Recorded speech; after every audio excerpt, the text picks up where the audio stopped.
Assalamualaikum warahmatullahi wabarakatuh. Welcome to our video. Okay, now we want to description to you about krisis air bersih.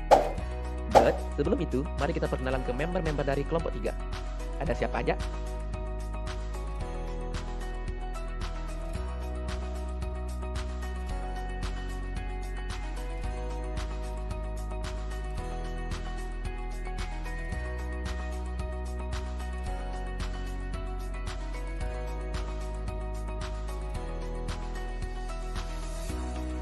Oke, tanpa berlama-lama, langsung aja kita ke pembahasannya. Stay tune and check this out. Air merupakan sumber kehidupan manusia, di mana segala aktivitas manusia tidak terlepas dari penggunaan air. Hal ini membuat air bersih sangat dibutuhkan dalam kelangsungan hidup manusia. Namun, berdasarkan capaian pembangunan tahun 2015 sampai dengan 2019, pada aspek perumahan dan pemukiman, presentasi rumah tangga yang telah memiliki akses sanitasi layak sebesar 74,6% dan akses air minum layak sebesar 87,8%. Sedangkan dalam hal penyediaan akses air minum dan sanitasi layak dan aman pada saat ini diperkirakan baru 6,8% rumah tangga yang memenuhi kriteria. Jika hal ini terus berlanjut, maka akan berdampak pada kesehatan bagi rumah tangga yang belum memenuhi kriteria pelayanan akses air minum dan sanitasi. Akses sanitasi alam adalah fasilitas sanitasi yang dimiliki oleh rumah tangga yang terhubung dengan septic tank. Akses sanitasi yang masuk kategori alam ini umumnya disedot rutin 1 kali selama 3-5 tahun dan dibuang ke instalasi penguat tinja atau yang disebut dengan IPLT. Sedangkan akses sanitasi layak ialah fasilitas sanitasi yang memenuhi syarat kesehatan. Syarat kesehatan itu diantaranya kloset mesti menggunakan air besar, lalu tempat pembuangan air tinja harus menggunakan tangki septik atau pengolahan air limbah. Akses masyarakat terhadap sanitasi dianggap penting, lantaran berpengaruh terhadap kesehatan. Tersedianya sanitasi dan air bersih yang layak dan aman sangat berkontribusi terhadap upaya penurunan prevalensi stunting atau keterdilan.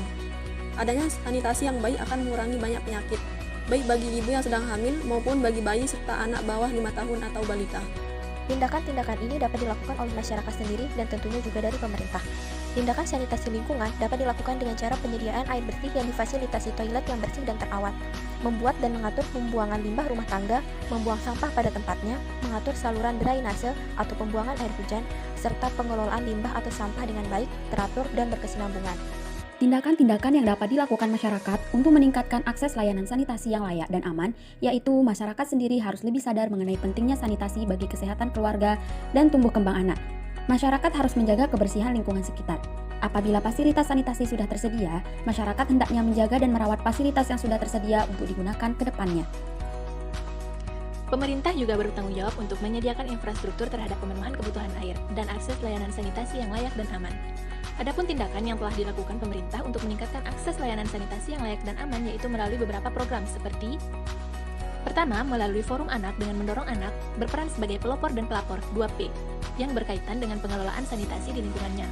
Langkah berikutnya yaitu melalui Pusat Pembelajaran Keluarga (Puspaga) yang mengedukasi para keluarga tentang pentingnya pemenuhan sanitasi layak anak dalam pengasuhan.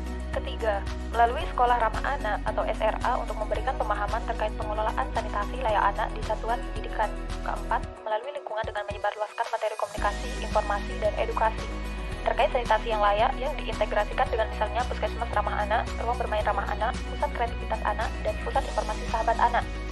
Kelima, melalui wilayah atau region, yakni membangun kesadaran dan menggerakkan para pimpinan daerah dari tingkat provinsi hingga desa atau kelurahan terkait pentingnya air minum dan sanitasi yang layak.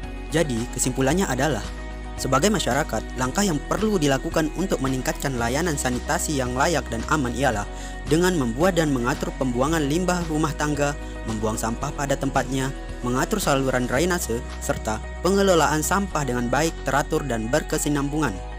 Tentunya, hal tersebut perlu didukung oleh pemerintah, yakni dengan menyediakan infrastruktur terhadap pemenuhan kebutuhan air bersih dan akses layanan sanitasi, dan juga dengan program-program pemerintah seperti Puspaga, 2P, SRA, dengan tujuan untuk menjelaskan tentang bagaimana sanitasi yang layak dan aman. Sekian dari kelompok 3.